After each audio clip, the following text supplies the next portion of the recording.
Du yo mình gấu mông tụi mình đang share đua Wali cha tina mo chong bumbo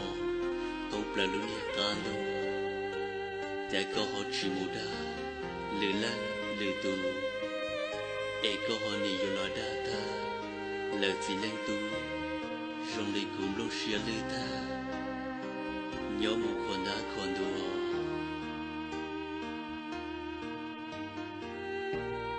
tu na mình gấu mông tụi mình đang share phe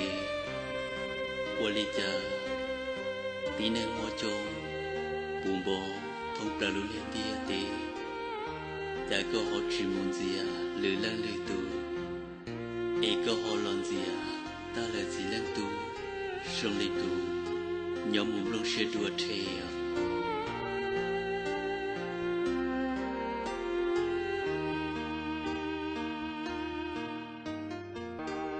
đua mình gấu mông cha có nhiều lo chỉ tao ít cho nên kể lối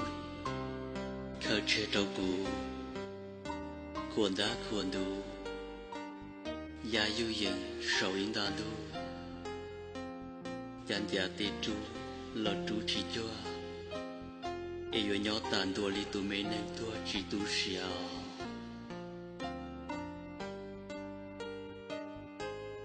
khăn là hay tia dia tao cho mê kén yo em che của yo mót cho mê kén yo dia muốn đau rong có một bông rong lời bóp lời hiệt sự e che buồn cho tư yêu còn nó cá tao có khăn là hay tia yo đa tao cho mê kén lu em che của yo mót cho mê kén lu đa còn nửa mùi yo kê còn dạy một cỏ đê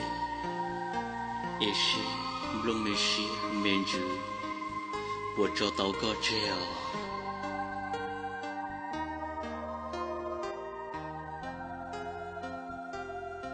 Đua tụi mình đang share đua,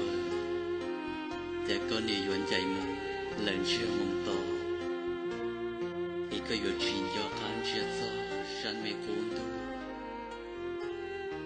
Ý đã có nhiều yuan mông, lời tràn đun trê. Có bộ bao hay tia sa mê cuốn đu chê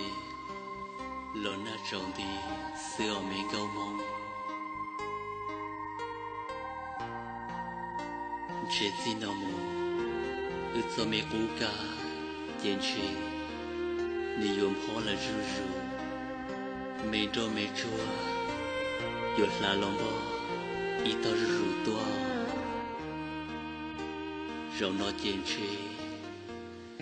yo tan thô lời xì xin chỉ có lời ta cũng xì mê năng tiền chế rồi ya tao sẵn có luôn bề và lũ ở mô ở ra khởi chế tôi cũng là xưa tụi mê năng